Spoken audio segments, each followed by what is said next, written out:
नमस्कार दोस्तों, मैं Anil Kumar Luna ICSE academy Abohar से। आज हम लोग जी इंग्लिश का पेपर जो डिस्कस करने जा रहे हैं, ये प्रीवियस ईयर के जो क्वेश्चन है उनके ऊपर मैक्सिमम बेस्ड है। पेपर नंबर 1A है जी। पहला क्वेश्चन देख रहे हैं, the synonym of the word irony is. Irony जिसका मतलब क्या होता है? विडंबना। विडंबना क्या होती है जी? जिसमें ऑलमोस्ट विरोधाभास पाया जाता है। जैसे आपने एक लेसन पढ़ा होगा डायमंड नेकलेस, वो सारा इसी के ऊपर बेस्ड है जी। एक आयरनी है ये। जैसे आप कह लो जी लॉ मिनिस्टर है और उसकी खुद की डिग्री जाली है, तो ये क्या है? एक विडंबना ही है। तो इसका सिनोनिम क्या बनेगा जी? पैराडॉक्स। पैराडॉक्स क्या होता है जी? विरोधाभास। तो इसका आंसर डी आएगा। आगे देखते हैं। सेकंड नंबर देख रहे हैं, choose the one which best expresses the meaning of the given idiom. हमें जी एक इडियम दिया हुआ है, एट द 11th आवर। मतलब क्या होता है? अंतिम क्षणों में। तो इसका मीनिंग बताना हमने। पहला आंसर दे रखा है एट द लास्ट मोमेंट। बिल्कुल ठीक है, इसका आंसर ए आएगा। बाकी भी देख लो। बिफोर टाइम यानी टाइम से पहले। तीसरा दे रखा है अबाउट टू डाई यानी जो मरने वाला हो, ये भी नहीं है जी। चौथा दे रखा है डूइंग समथिंग क्विकली, कोई काम जल्दी जल्दी करना। तो क्लियर कट इसका आंसर ए आएगा। आगे देखते हैं। क्वेश्चन नंबर 3 देख रहे हैं, if they want to succeed they dash have to work very hard. देखो आपको पता है सेंटेंस का पहला हिस्सा अगर प्रेजेंट में हो तो दूसरा हिस्सा फ्यूचर में बनता होता है। तो पहले हिस्से में फर्स्ट फॉर्म लगी हुई है, दूसरे हिस्से में क्या आएगा? Will.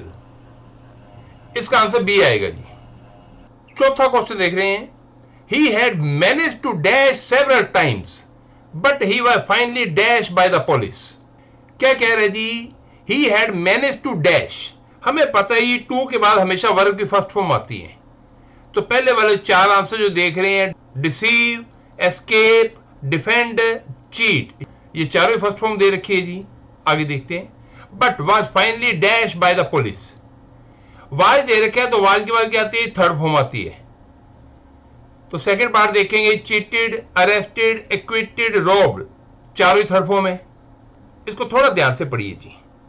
He had manage to deceive. Deceive अगर आएगा तो डिसीव का मतलब क्या होता है? धोखा देना। सेवरल टाइम्स, वह बहुत बार धोखा देने में सफल हुआ। But was finally cheated bye the police. Police ने उसको चीट किया जी। ये तो नहीं हो सकता जी, पहला आंसर रिजेक्टेड है। दूसरा देखते हैं कि he had managed to defend several times। उसने अपने आप को बहुत बार डिफेंड किया, अपनी रक्षा की। बट वह finally acquitted bye the police, लेकिन फाइनली पुलिस ने उसको छोड़ दिया। ये भी नहीं हो सकता, क्योंकि कहना क्या चाहता है भी, अगर उसने इतनी बार अपने आप को बचा लिया तो फाइनली पुलिस ने उसको अरेस्ट कर लिया, ऐसा होना चाहिए। सी देख रहे हैं, he had managed to escape several times। escape होता है बचना। वह बहुत बार अपने आप को बचाता रहा, बट वह finally arrested bye the police, लेकिन फाइनली उसको अरेस्ट कर लिया गया। ये ठीक है जी, इसका आंसर सी बनेगा। चौथा भी देख लीजिए, he had manage to cheat several time. बहुत बार उसने चीट किया, बट वह finally robbed by the police. Police ने बाद में उसको रोब कर लिया, यानी ठग लिया। ये भी नहीं हो सकता। तो इसका आंसर सी आएगा जी। आगे देखते हैं। फिफ्थ देख रहे हैं, the deputy manager dash to resign because all his proposals were dash down by superiors. देखो जब भी दो दो दे रखे हो, बेटर है इसको फिल करके देखा करो, इजीली समझ आएगा आपको। पहला दे रखा है planned, the deputy manager plan to resign because all his proposals were dash down by superiors. Deputy manager जो था जी, उसने प्लान किया कि मैं इस्तीफा दे देता हूं, क्योंकि उसके जो सारे प्रपोजल थे वो सारे के सारे उसके सुपीरियर के द्वारा फेंक दिए गए थे। ये तो नहीं हो सकता जी, क्योंकि प्रपोजल ठुकराए जाते हैं, ना कि फेंके जाते हैं। सेकंड देख रहे हैं, gave, the deputy manager gave to resign. Gave नहीं आ सकता जी, यहीं से पता चल रहा है ये नहीं होगा। थर्ड देख रहे हैं, the deputy manager willing to resign. ये भी गलत है जी, क्योंकि विलिंग के साथ हेल्पिंग वर्ब मिसिंग है। चौथा ही बचा जी, the deputy manager threaten to resign. Threaten मतलब धमकी दी उसने, because all his proposals were turn down by his superiors. ये बिल्कुल ठीक है जी, क्योंकि टर्न डाउन का मतलब क्या होता है? ठुकरा देना। तो इसका आंसर डी आएगा। आगे देखते हैं। 6 नंबर देख रहे हैं जी, choose the word opposite in meaning of the given word. हमें वर्ड दे रखे है इम्पेकेबल। इम्पेकेबल का मतलब क्या होता है जी? त्रुटिहीन यानी जिसमें कोई गलती ना हो, विदाउट एरर आप कह सकते हो जी। तो इसका ऑपोजिट पूछा गया है, पहला दे रखा है फॉल्टी, यही बनेगा जी, इसका आंसर ए आएगा। फॉल्टी क्या होता है? त्रुटि वाला। टीडियस क्या होता है जी? जो टेढ़ा हो, जो कठिन हो। फ्लैशी होता है चमकीला, बोरिंग पता ही आपको जी। आगे देखते हैं, 7 नंबर देख रहे हैं, choose the word opposite in meaning of the given word. ये भी हमें ऑपोजिट पूछा गया है। मिस एंथ्रोपिस्ट, मिस एंथ्रोपिस्ट का मतलब क्या होता है जी? हेटर ऑफ मैनकाइंड, जो मानवता से घृणा करता हो। देखो हमारे पास वर्ड है एंथ्रोपोलॉजी, ये क्या होता है? Study of Mankind. और आपको पता ही है, अगर आगे मिस लग जाता है तो ये हेटर को शो करता है, अगर आगे फिल लग जाता है तो वो लवर को शो करता है। तो यहां पे देखिए फिल आगे लगा हो, फिल एंथ्रोपिस्ट यानी लवर ऑफ मैनकाइंड, तो इसका आंसर डी आएगा। जेलेट क्या होता है? कट्टरपंथी। पेडेंट, पेडेंट होता है घमंडी किस्म का, या फिर स्कॉलर के लिए भी यूज कर देते हैं। प्रेगमेटिस्ट, ये घमंडी के लिए आता है जी, या अभिमानी कह सकते हो। 8th नंबर देख रहे हैं, choose the word opposite in meaning of the given word. यहां पे भी ऑपोजिट पूछा गया है। वर्ड है हमारे पास यूनिफॉर्म। यूनिफॉर्म होता है एकसार, तो इसका ऑपोजिट क्या हो गया? जो एकसार ना हो, यानी वेरिएबल। इसका आंसर ए आएगा। कॉमन पता है साधारण जी। अनफेमिलियर, जिससे आप परिचित नहीं हो। ए मेजर, एक माप। 9 नंबर देख रहे हैं, select the correctly spelled word. Correctly spelled word हमें पूछा गया जी, कोमेमोरेट। कोमेमोरेट क्या होता है जी? सेलिब्रेट करना। इसका आंसर डी आएगा जी, COMMEMORATE। आगे देखते हैं, क्वेश्चन नंबर 10 देख रहे हैं, select the correctly spelled word जी। हमें जो ये 4 वर्ड दे रखे हैं एडोलेसेंस के, इनमें से हमें बताना है सही कौन सा है। एडोलेसेंस का मीनिंग क्या होता है? किशोर अवस्था, यानी चाइल्डहुड और अडल्टहुड के बीच वाली जो अवस्था होती है, जिसे नॉर्मली हम क्या देते हैं 12 से लेकर के 19 साल तक की जो एज होती है, उसको क्या बोलते हैं? एडोलेसेंस। ये ए वाला देखिए जी, ADOLESCENCE, ये बिल्कुल ठीक है जी, इसका आंसर ए आएगा। 11 नंबर देख रहे हैं, choose the one which best express the meaning of the given idiom. हमें ये इडियम दे रखा है, इसका बताना है बेस्ट आंसर कौन सा बन रहा है। To bell the cat, to bell the cat का मतलब क्या होता है? खतरा मोल लेना। देखो आपने कहानी पढ़ी होगी, चूहे जो है जी वो क्या चाहते हैं? वो चाहते हैं बिल्ली आए तो उनको पता चल जाए, तो यही सलाह दी जाती है कि बिल्ली के गले में घंटी बांध देते हैं, जब भी वो आएगी हमें पता चल जाएगा। लेकिन बात यही आती है भी, बिल्ली के गले में घंटी बांधे कौन, यानी खतरा कौन मोल ले। तो पहला आंसर देखिए, to give a medal to a cat, ये तो गलत है जी। सेकंड दे रखा है, to make a cat a pet animal. Cat कोई पेट एनिमल यानी पालतू जानवर बनाना जी, ये भी गलत है। तीसरा दे रखा है, टू डू समथिंग डेंजरस, कुछ ऐसा करना जो कि खतरनाक हो, ये बिल्कुल ठीक है, इसका आंसर सी आएगा। चौथा भी देख लीजिए, to chase away cat. Chase away क्या होता है? पीछा करना जी, एक बिल्ली का पीछा करना। आगे देखते हैं, 12 नंबर देख रहे हैं, find the best alternative of the given sentences. नीचे जो सेंटेंस दे रखा है, इसके लिए बेस्ट अल्टरनेटिव बताना है कौन सा बन रहा है। गवर्नमेंट बाय प्रीस्ट, प्रीस्ट क्या होता है? पादरी। पादरी कह लीजिए, पंडित कह लीजिए जी, पादरी के द्वारा जो सरकार चलाई जाती है। और government which has its state religion, या फिर ऐसी सरकार जिसका अपना राज धर्म हो। तो चॉइसेस देख रहे हैं, पहला दे रखा है अरिस्टोक्रेसी। अरिस्टोक्रेसी क्या होता है जी? शाही तंत्र, ये तो गलत है। दूसरा दे रखा है ओलिगार्की। ओलिगार्की होते हैं कुछ लोगों की सरकार, गवर्नमेंट बाय फ्यू पीपल, ये भी गलत है जी। थर्ड दे रखा है थियोक्रेसी, ये बिल्कुल ठीक है जी, तो इसका आंसर सी आएगा। थियोक्रेसी क्या होता है? जो पुरोहित या पादरी वगैरह के द्वारा सरकार चलाई जाती है। चौथा आंसर भी देख लीजिए, सैसरडोटल, ये क्या होता है? प्रीस्ट यानी पादरी। हमें पादरी के द्वारा बनाई गई सरकार बतानी है, ना कि पादरी बताना है। 13 नंबर देख रहे हैं, find the best alternative for the given sentences जी। नीचे ये जो सेंटेंस दे रखा है, इसके लिए आपने बताना है बेस्ट अल्टरनेटिव कौन सा है जी। ये वन वर्ड दे रखा है, an office with no work but high pay. एक ऐसा ऑफिस जी जिसमें काम ना के बराबर हो, पे जो है वो हाई हो, इसको बोलते हैं सिनेक्योर।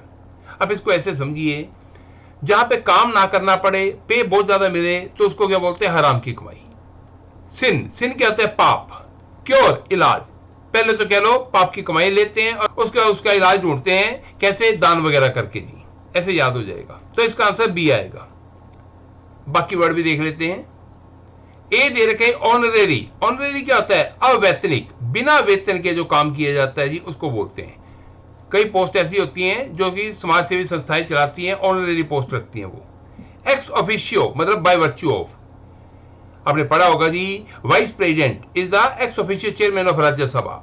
आप ऐसे कह लीजिए उसी पोस्ट के कारण उसको दूसरी पोस्ट मिल रही है। रेटिसेंट क्या होता है जी? जो रिजर्व नेचर का हो उसके लिए वर्ड यूज करते हैं जी, यानी जो कम बोलता हो, गैरुलस ना हो। आगे देखते हैं। आगे देख रहे हैं डायरेक्शन जो है जी, 14 से लेकर 17 तक जो वाक्य दे रखे हैं, हमें बताना है find out which part of a sentence has an error. इनमें से कौन से पार्ट में एरर है? 14वां वाक्य देख रहे हैं। He is a university professor but of his 3 sons neither has any merit. अगर इनमें से कोई मिस्टेक है तो वो पार्ट बताना, नहीं है तो नो एरर बताना होता है जी। तो इधर देखिए जी, उसके कहते हैं 3 बेटे हैं, 3 सन्स, और हमें पता ही नाइदर जो है ये 2 के लिए आता है, ज्यादा के लिए क्या आता है? नन। यहां पे आपने ठीक नहीं करना, आपने सिर्फ बताना है ये जो पार्ट है ये कौन सा पार्ट है? सी। तो इसका आंसर सी आएगा। 15 नंबर देख रहे हैं। The accused refuse to answer to the policeman on duty. देखो हमें पता है जी, आंसर के बाद प्रेपोजिशन नहीं लगती, तो यहां पे टू नहीं चाहिए हमें। ये कौन सा पार्ट है जी? बी पार्ट है, तो इसका आंसर क्या आएगा? बी। 16वां वाक्य देख रहे हैं। His parents doesn't approve of his business. देखो पेरेंट्स 2 होते हैं, तो डजंट तो आ ही नहीं सकता, क्या आएगा? डोंट। एक वचन के साथ डजंट लगता होता है जी, तो इसका आंसर क्या आएगा? ए। अप्रूव ऑफ का मतलब क्या होता है? सहमति देना। 17th वाक्य देख रहे हैं। I am happy because I had paid of my bank loan. देखो क्या कहना चाहता है? मैं खुश हूं, क्यों? क्योंकि मैंने अपना बैंक का लोन दे दिया है, ना कि दे चुका था। तो हैड की जगह क्या चाहिए? यहां पे हैव चाहिए, तो इसका आंसर क्या आएगा? बी। आगे देखते हैं।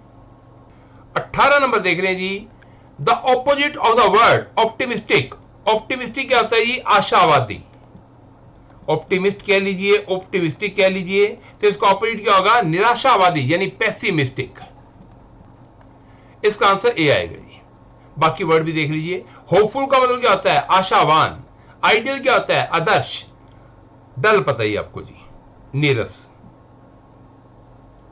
19 नंबर देख रहे हैं। Select the wrongly spelled word. इनमें से जो रॉन्गली स्पेल्ड किया गया वर्ड है वो बताना है। पहला वर्ड दे रखे रेनेसा। रेनेसेंस नहीं बोलते, रेनेसा बोलते हैं इसको, बीच में आई नहीं आती जी। रेनेसा का मतलब क्या होता है? पुनर्जागरण। तो इसका आंसर ए आएगा। रेमुनरेशन जो है जी, इसका मतलब क्या होता है? मजदूरी कह सकते हो जी। कोई भी काम किया जा रहा है, उसके बदले में जो उसको पैसे मिल रहे हैं वो उसका क्या है? रेमुनरेशन है। प्रेवेलेंट क्या होता है जी? प्रचलित। मैंडेटरी जो कि जरूरी है, अति आवश्यक।